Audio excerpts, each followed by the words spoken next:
I might be able to handle the skill of, again, we'll just use the old tried and true barbell back squat. I might have the skill to do a barbell back squat, but I don't have the thoracic strength. I don't have the low back strength, I don't intrinsic stabilizing, spinal stabilizing strength. In order to load the squat to an extent to where it sends the signal in a way that creates muscle growth for my quads, glutes, hamstrings, let's just say lower extremity, which generally speaking is what we're targeting when we're doing the barbell back squat. No. So yeah, I understand to your point, Jeff, the comparison to that would be like, so I do have a novice who has zero fucking skill at all. Where can I put them? What type of position could I put them in order for them to send the greatest amount of signal without having to have the skill in order to balance, stabilize, brace, do all the things we just said? And that would be the leg press.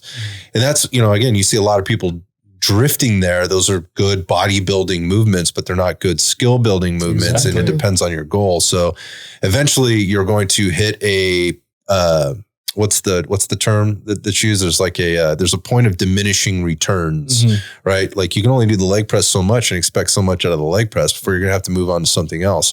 Have you developed the skill while you have the strength of the leg press? Does that translate to does the leg press translate to the barbell back squat? I would say no. I would say no too, because you're talking about a closed chain exercise versus an open chain exercise where the barbell, your feet are on the ground and you're moving your torso up and down, where in a leg press, you're seated and you're pushing something away from you. Very different. Very different movement patterns. Very different movement pattern. Well, while mechanically it might look similar, neurologically it's entirely different, right? But does a barbell back squat translate to potentially a better leg press?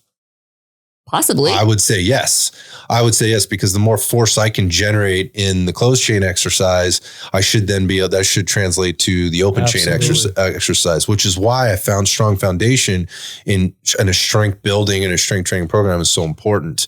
And I think that is one of the reasons people stop seeing gains, right, in their programming, because they've approached it kind of in a backwards progression. That being, they go to these low skill movements, right, to simply build muscle. And then they get to a point where they stop. There's like a point of diminishing returns. They're not getting the same return.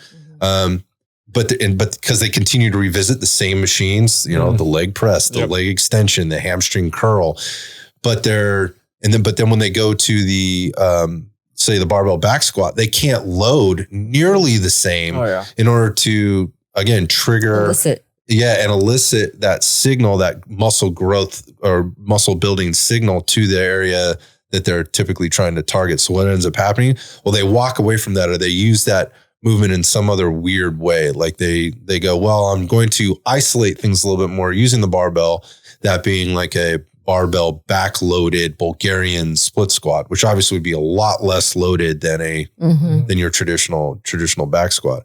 But one of the reasons I think people stop seeing gains in their program is because they're coming at it backwards. Yeah.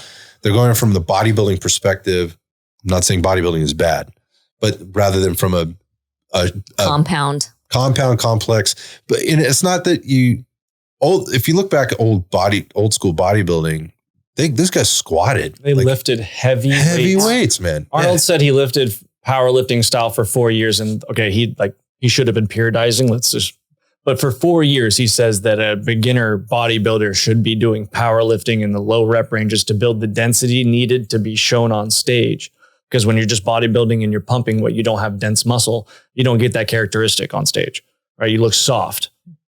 Correct. So and that's interesting. Like when we're starting to see the way bodybuilding has evolved, right? It used to be these big, massive, like, used to look like fucking livestock on stage. Remember back in the mid 90s or the late 90s? Inhibitors? Holy shit. These guys, these guys would get up. They look like Brahma bulls. If you've seen those things, they get up there on stage, just be like, what in the fuck happened to that dude? The Ronnie Coleman era of the 90s, like these guys were not fucking around. Yeah. And it's not to say the guys of this era don't have good muscle density, but it isn't even close to what those guys look like back then. And it's just a different game. The only thing that's changed now is the guts are getting bigger. There's that.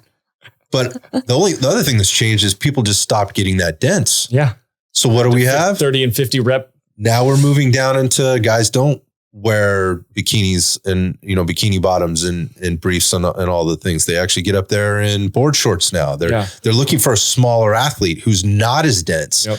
And, this is centered a little bit around, I think, and I'm not bad mouthing this and I'm not an expert on any of this, but I think it's more centered around like what looks more athletic. Mm-hmm. Okay. Interesting. I get that. I totally get that. It's not bodybuilding. It's more of like trained to look more like of the aesthetic athlete, if you will, the guy that's, everybody, the beachy surfer. Yeah. I mean, everybody that's been in the dudes that have been in the men's locker room, like it's particularly like as a power athletes, whether they're rugby athletes or, football athletes or whatever, there's always a couple dudes that take their fucking shirts off, or whatever. And you're going, fuck, that dude could step on stage right now and clean house. Yeah. Like he would clean house and he looks but he's not crazy muscular, dense, like, the days of Ronnie Coleman and Dorian Yates and, Lee Haney and all these guys back then. It just doesn't look the same, or any of the guys now for that matter. Well, I mean, look at the female aspect of that sport,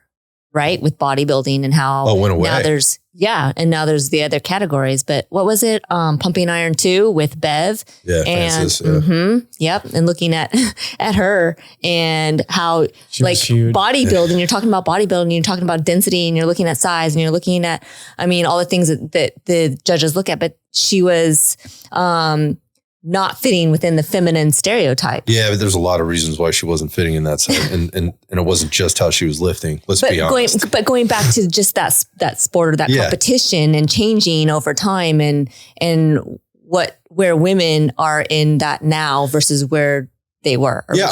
Yeah, but I'm going to bring back to the men's side of things with like the physique side of things. What you're looking at is a less mature bodybuilder in my mind, right? Mm-hmm. Like they haven't spent time. Exactly. Going back to the beginning of this conversation in that muscle density building phase, they're younger guys. They're in their 20s. The top level guys, right? They're still, late 20s, early 30s. They're still doing it. I'm not saying they don't have good muscle density. I'm just saying they didn't spend the time in the heavier lifting that a lot of these, they were athletes. They were that athlete on the football field and then that was over. And then they went to steroids. Yep, maybe some PEDs, and they continue their lifting. They look great. They got good attention for it, and now they can step on stage and win some trophies and maybe get some sponsorships and things like that. But I think they want it the fast way now. It took a long time back in the day, 10 years to look like that. These guys wanted in 4, 5, 3. Let's get.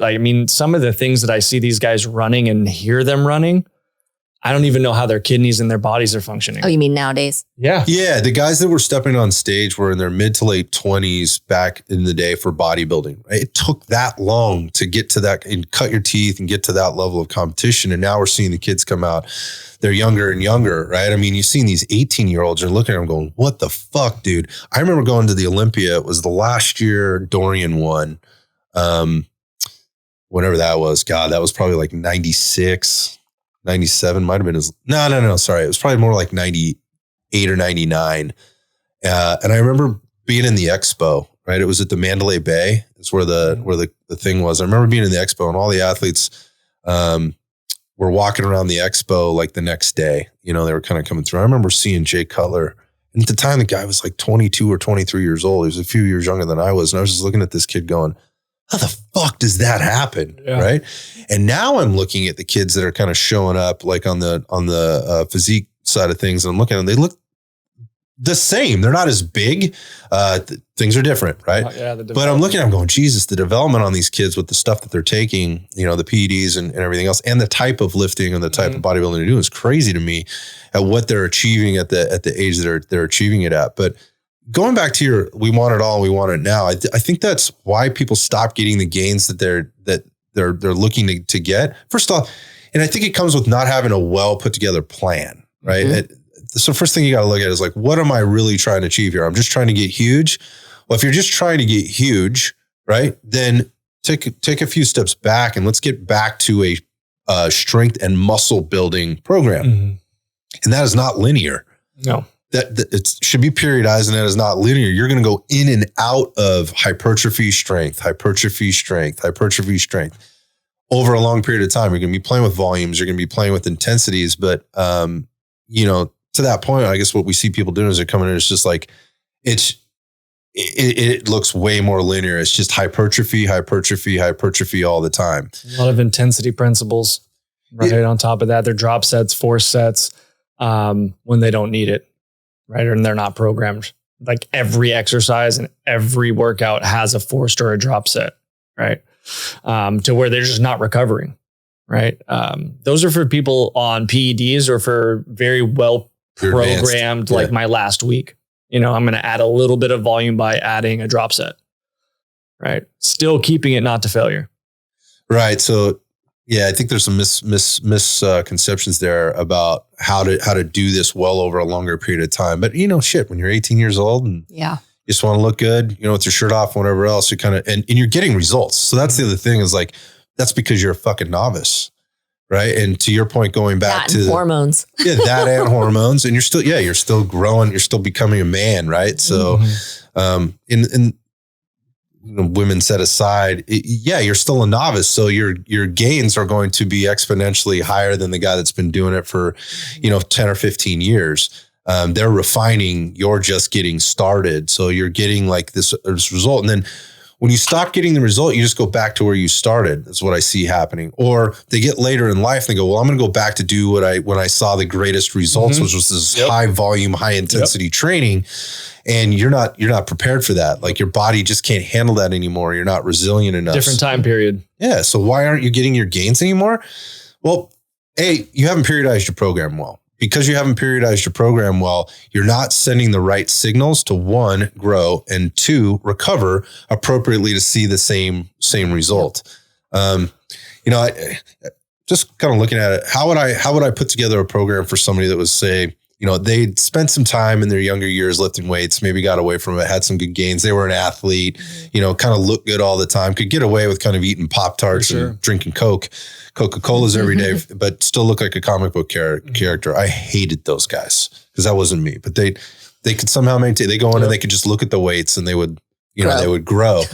That was just not me. But they go through this period of life where then, they go through college and they're doing that. They're partying hard, right? They're still lifting. They still look good, whatever. And then there's this 4 or 5 year gap where they're trying to get their shit together, whether that's through a career, maybe they get into a relationship. They have some kids, they have some responsibilities or whatever. Like, okay, I need to get my shit back together again. I can't party the way I used to.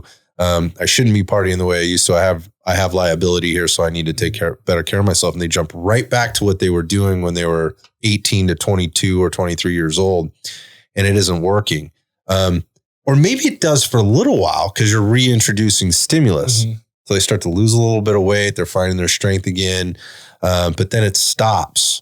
And the reasons it stops is you haven't thought past the next day. Yeah. The next workout. Or the next 6 to 8 weeks. So again, the reduction in gains has a lot to do with that. And the other things that come into there are they haven't approached the key elements that support all of this in the end. Number 1, are you eating enough calories? Lifestyle, right? Yeah. Your lifestyle and your diet and lifestyle is what I would say. So are you eating enough calories? Are you getting the proper amount of macronutrients within the calories that you're eating? You can't eat Pop-Tarts and drink Coke anymore and beer every, 3 or 4 nights a week and expect to get the same gains. Are you getting enough rest and recovery? Are you handling those things in your life?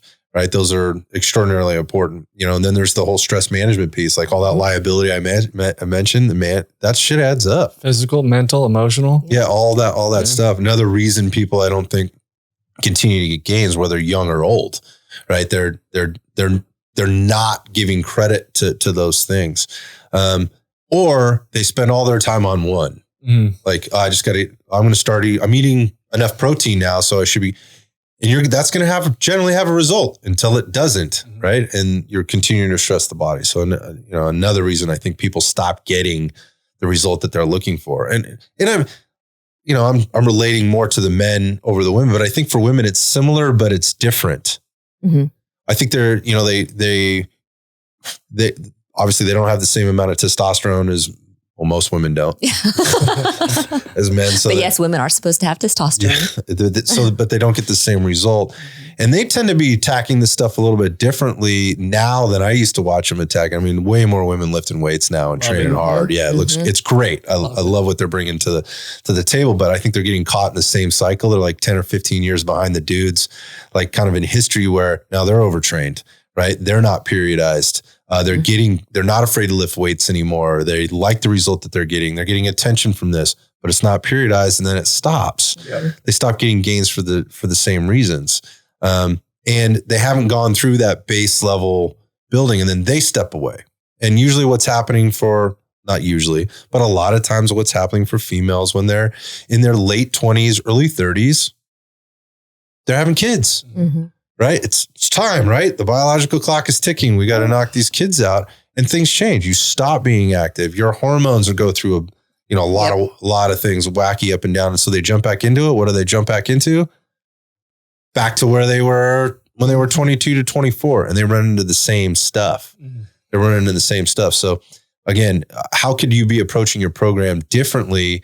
I think a lot of that has to do with thinking about a longer term. And we've talked about that a lot on the show. I don't want to beat that up too much, but you're not addressing the basics, the fundamentals within your program. Absolutely. One more thing just to tack on there. Actually, a couple things. If you guys want to maximize your gains, you're seeing loss of gains. The second that you see a plateau and a reduction, change the rep range.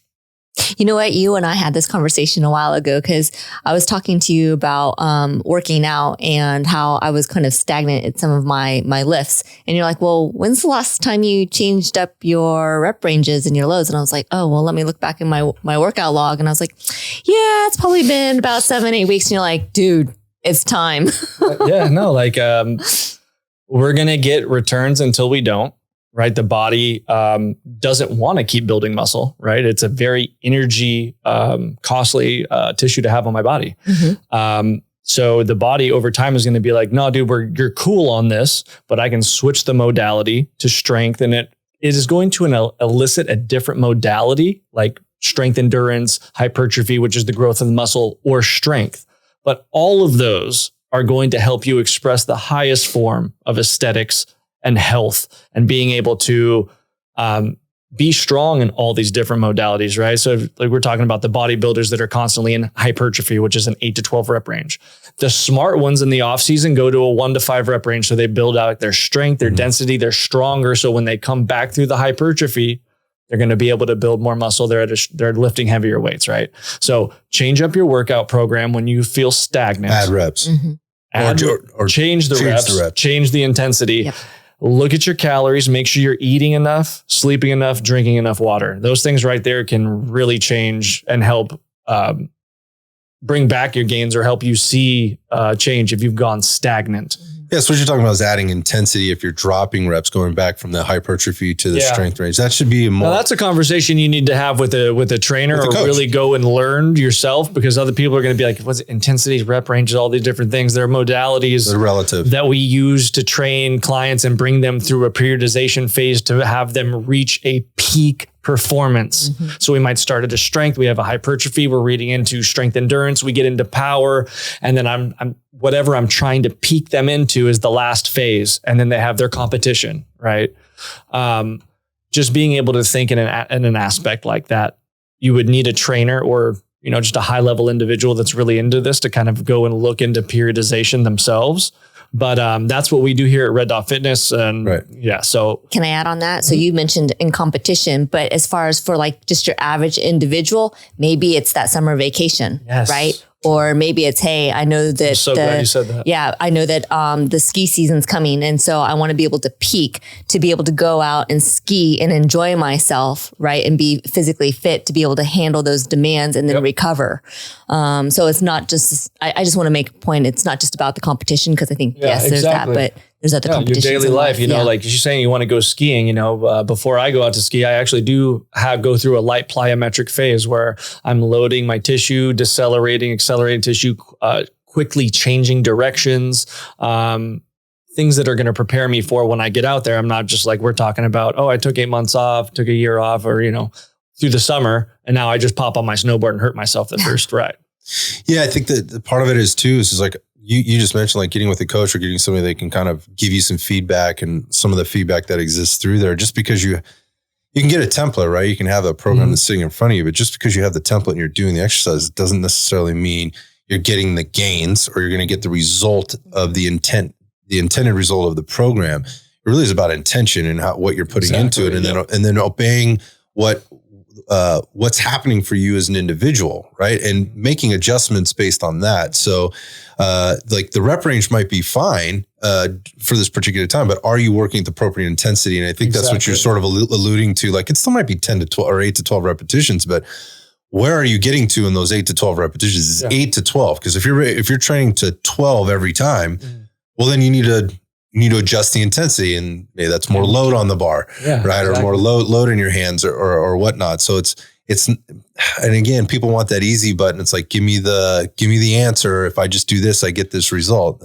There's not, because, Dorian Yates, or I don't know if it was Dorian Yates, but he had the heavy method. It was like one exercise and he did that for that day. And that dude was huge. It was massive. He had Arnold that did volume. He was volume. So you see all these different guys doing different things. What they were doing was having intention and working their fucking ass off. Right. The intention piece being a big part of that. And also they're all individuals. So that one program isn't going to necessarily work for the other person. But absolutely, the one thing they were doing is pushing to a level probably beyond, because they were elite athletes, beyond probably where they should have. They had gym partners too. Yeah. They had workout partners, like don't get me wrong. People still have workout partners, but back then there was accountability. It was huge. And you are here at 5, there's no cell phones. There's no, hey, I can't. No, you showed up, you were there. If you couldn't squat 225, you're not working out with us, because that's what we start with on this bar. And it was just kind of like pushing each other. There was a good mindset, more camaraderie. Yeah. And there was, and probably because they didn't have headphones. Camaraderie. They didn't have Instagram to distract them in between sets. No, but I think you're right. I mean, I think another reason people sort of lose the gains is not necessarily they can have great programming. They have great intention. They just have lost maybe a little motivation. They don't unconsciously, they're not pushing to the level that they could be pushing to. And I think that is a really great point, is bringing, somebody to the table, whether that's a coach or a workout partner, somebody that can hold you accountable for maybe pushing just a little bit harder. So to your point with CeCe, it's like, oh shit, you just made me aware that, I should probably, like, she's a smart trainer. Yeah. Fuck, it's time for me to change this. These are things that are being brought to the table that could save you weeks, months, or whatever, prevent loss of gains over time just by having that awareness. You are right though, Jeff, with regard to these guys. Like there were standards, there were like, you can call it accountability. I guess I've said that 100 times now, but it was like, no, we don't go backwards from here. Like we move forward. We're not going to be comfortable today. Yeah. Every time they walked into the gym, they were prepared to be uncomfortable. They didn't hate that. They love that. They throw up in trash cans and get back under the fucking bar to finish their set. Yeah. I mean, Mike Salemi sat in that same chair and was talking to us about, his experience at Westside Barbell, right? And when you walked into there and, they were loading the 100-pound plates because those were the warm-up plates. So if you're in that cycle, of 4 to 5 guys that are lifting, like the 100-pound plates are going on. Yeah. They're not coming back off until we're done. Right. So we're not swapping. No, there's not a weight for you and a weight for me. There's a weight for thee. All right, obviously, exactly. Exactly. Everyone's lifting this shit. So pros and cons, obviously, but having somebody, whether it's a coach, a workout partner, or just your buddies, that are around you in the gym. I referenced that the gym that I kind of started out really got serious in, and it was just a bunch of people working their asses off every day. They were in there. Look, we all slapped hands. Hey, what's up, dude? How are you? But everybody was working out. There was a lot of puking in the bathroom. There's a lot of puking in the garbage cans. It was just people working generally hard. And I think when you're in that environment, you're just going to work harder. If you're walking into an environment where everybody wants to be comfortable and is comfortable, then you're probably going to be working out at that level. Be comfortable. You got Phil Collins on the radio above you and all. Jesus Christ, dude, damn. Shoot me now. That's what I feel like. Sometimes I come in the gym, I'm like, dude. No, but you mentioned the headphone thing, right? Like, strapping on the headphones and having that music, like music's way different than it used to be. And for sure. We used to have, like, I used to have to carry around little CD players in our 5-second anti-skip. If you move more than 5 seconds, it's in our fanny packs. That was the thing, finding the CD player that didn't skip. And when you found out, like, you were You were solid. And you listened to the same 10 songs, you know, over and over again or whatever it was. But now when you came in, you were in the zone, right? Somebody else wasn't creating that zone for you, right? There wasn't a fucking disco ball with, you know, lights that feel like a nightclub or whatever else you did that for yourself, and you were responsible for doing that for yourself. And so you were able to get up for your workout. You weren't dependent on somebody else to get you up for your workout. And I think that's another reason they just kind of lose track. They're like, I think you mentioned at the beginning, Jeff, maybe it was before when we were on air. It's like, they just get off track. They're going through the motions. They're ticking boxes. For sure. They're ticking boxes rather than thinking about the intention of why they're here, why they're in there for the day. And not asking the question like, oh, I'm not getting gains. What logically could I be thinking about to change here? Is it my rep schemes, right? Am I not working with enough intensity? It goes to, oh, this workout program fucking sucks. It's the workout program's fault, or the workout program fault, or it's the gym that I'm going to, it's their fault. They're not looking deeper and internally at what could I be doing, you know, kind of change my situation here. I think it's, again, a really good point, particularly in the day of the easy button, today's day. You know, if people want the easy button, they want instant gratification. And going back to those bodybuilders, man, they didn't get that they didn't get instant gratification. It was years and years and years before they were ultimately. And that's why they looked the way they did. Is there anything we've missed with regard to why people have stopped getting the gains? I mean, obviously it's very individual, but are there any things that we've left off the table that come to mind for you guys, where it's just like, hey, people just need to be doing this differently without reinventing the wheel? Because we're not talking about like these wild concepts. There's no fucking hack to this. Like there's figuring it out. There's peeling back the layers of the onion of, why am I not continuing to get better at this? Let me start with the basics. Maybe it's just not a strong understanding of the basics. I don't know. I mean, we talk about understanding what the goal is. That's another thing. Side of that. Dude, I couldn't agree with you more. Actually, yes, and not having a goal, like not being like just showing up. I just want to look good. That's not a goal. Yeah, like I want to lose 10 pounds. Okay. That's sort of a goal to me. Like the way I had heard this described is, here's a good example. Like losing 10 pounds, I guess, would be a goal, but I think it's very underdeveloped. Like you need to go deeper than that. Like I'm going to lose 10 pounds of body fat, right? I'm going to lose 10 pounds of weight. And here's the way I kind of looked at it. Like, this often happens at the beginning of the year. Everybody can relate to this one. It's like, oh, you know what? My goal is to get to the gym 3 days a week. That's not a fucking goal. That's a commitment issue. That's like a program. Yeah. You need to make it. That's not a goal. That's a commitment. Like I want to lose weight. That's not a goal. That's just a dream, right? A goal is something that can be measured and managed, right? And it should be able to be measured and managed at a very, very, specific, level, right? Again, like I want to lose 10 pounds. You want to lose 10 pounds of muscle. You want to lose 10 pounds of fat. You want to lose 10 pounds of weight. What exactly are we talking about? Okay. So if you want to lose it, how are you going to measure that? Like, how are you going to measure gains? We've sat in here with Caleb and talked about like the importance of making sure that you have the program sitting in front of you and you're doing this exercise. Are you doing these exercises the same way consistently? Yep. We talked about like momentum and adding momentum in. Like if you're one of those people that's like, how do you know like that you're getting gains from swinging 40-pound dumbbells versus strict curling a 25-pound dumbbell? Yeah. It's not the weight that you have. Did you build muscle? Yeah. How do you know if you build muscle? Let's take some measurements. Yeah. Let's do some, let's take some biometrics measurements and get them down on paper to see what's up. So I think it's a really good point, CeCe, is like not having a really defined goal. It's just like, I want to look better. I want to feel better. Those are all great starts.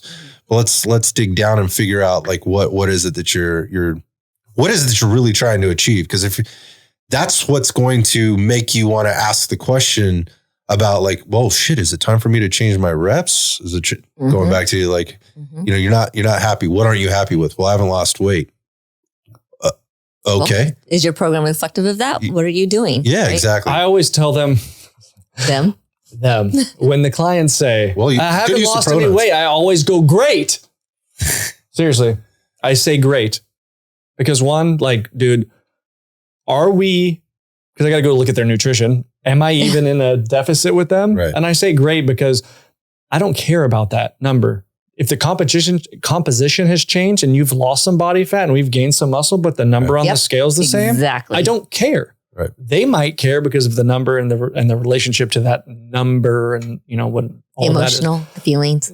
It's mostly women with the number on the, you know, the weight side, but like, you know, that's, I mean, I don't think anybody's going to argue with that. I mean, it's not that men don't have an issue with that. No, but it's usually like, you know, once we get over like 220, we're like, damn, we're getting thick, you know?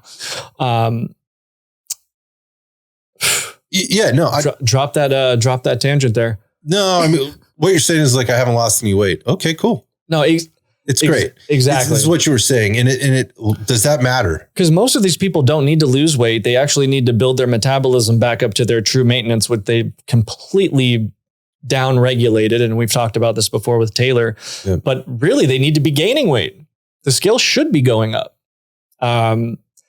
Most of them don't like that, but when they educate it usually drives compliance, so we can kind of get it somewhere. They start to get stronger and they're like, you know what, dude, I feel better. My shirts fit a little better. Right. Little things that they notice instead of these, you know, this one metric or this one, you know, dictation of where they feel like this is, I'm actually achieving something. Yeah, that's and that usually comes like kind of first on, like it's in the first few weeks, like, oh, I haven't lost any weight yet. Right. So I think one of the other things I would bring to the table with why you haven't gotten any, why you've stopped getting gains or you aren't getting gains, you haven't stayed in your program long enough. Like you haven't stayed committed or consistent with your program. Consistency is obviously usually the biggest part of this, but you haven't stayed with it long enough to see a worthwhile result. Sure. How long have you been fat? Or a truly measurable result. That's all good questions. How long have you had back pain? All good questions. Right? Man. Like just coming to me and paying me isn't like, these things take time. Yep, exactly. Yeah. You didn't get to being over fat overnight, right? Yeah. So you haven't been in your program long enough, and to say that your gains have stopped. Exactly. Like, so you're saying, well, I'm not getting any more gains. Well, keep going. Yeah. Great, then keep going. Yeah. You know, like because we had a question of I just always wonder why people stop. They go and they get these results, right? And you're the 30-day challenges or whatever, right? I love the 30-day challenges. They get a good result from it though. They feel better, whatever, but then they go back and they stop. Whereas we know as a fitness industry, everybody who is stronger that is working out is going to bring a better society, right? I wouldn't argue that for 2 seconds. Right, we're gonna if we were a healthier society, we'd be a hell of a lot happier. Happier, stronger, right? All the stuff. So that's going to trickle down to your kids. And the genes that you create, because I think, was it 4 months, your body's literally completely regenerating cells. Mm-hmm. So as you're creating these new habits, this is locked into your cells and your cells and your cells. You're going to pass this down to your genetics. And then why not be strong for your kid? So when you turn 50, 60, 65, 70, you're shitting yourself and you have your young kid taking care of you, right, when you could have just been healthy and not have to put the burden on your child to change your fucking diapers. So are you blaming the parents of yesteryear for people not getting gains today? I am blaming people just for, in general, not taking care of their health as a whole. One, to have a strong nation, right? To have a healthy mentally, physically, and emotional, just strong nation. And also setting the kids up for failure, right? Dude, type 2 diabetes used to be adult onset. Mm-hmm. Right. And now we're seeing it in children. Yeah. So maybe the expectation of gains is a little bit unrealistic. Maybe that's the other part. Like you've stopped getting gains, but you're expecting gains. You should have never expected to get in the first place because you set yourself up for failure as a result of that. We need to re-examine your gains. And that's the reason you're not getting them, because you screwed the pooch right from the get-go, right? And not thinking that. But I hear where you're coming from with like, this is like a mindset thing. Like your mindset was in the wrong place. Where did that come from, and how was that influenced in the long run? So did that come from your parents? Is it coming from these outside influences or whatever else? And did you have a realistic expectation of what it is you could or should have gotten through the programming that you were putting through the efforts that you were or weren't doing, through the intention that you did or didn't have, through the nutrition that you were or weren't taking in, through the sleep that you did or didn't get, through the fluid that you did or didn't drink, right? Through the rest that you did or didn't get, and through the stress mitigation that you did or didn't utilize. Like those are so many so many things that go into it, and who should we be blaming for that? It's not the coach, it's not the fucking program. It's more about like you maybe had the wrong mindset from the get-go in terms of your expectation setting about your gains, which is maybe the bigger lesson in this whole thing. Like, and that is be careful about pre-selecting an unrealistic expectation without that's not rooted in some serious logic and forethought about so many other things. We mentioned kind of the basics there when we look at sort of our eat squared plus E equation, which we've rattled off a few times, the eat real food, the adequacy piece, all of the type of diet that you choose actually matters, right? In what the way you go about kind of intaking your food and all that. And then obviously the exercise piece is very important. And the stress and sleep management thing is important too. But the other parts of that are, outside of kind of the basics are as you as an individual setting those expectations for yourself with that understanding and not just going, oh, I want to look like this, so I'm going to do this, and expect that. That's the worst thing. And I feel like that's probably a good part of where we are is in a lot of. Well, you mentioned the nation, like that's a bigger topic, but I think a lot of people are coming to the table, and we see it all the time. Like I want to feel better, but I only want to do it in 2 days a week. The fuck is that? Like you want to feel better, you want to look better. You want to live better. You want to get out of your doctor's office. You want to get out of that, off that medication. All this. That's gains, man. That's what you're talking about doing. You're talking about making gains, and you want to do it. You want to make a commitment to you want to do that, but you only want to commit 2 days a week to it. It's work. So again, you're not getting gains because you're not working hard enough, at the end of the day.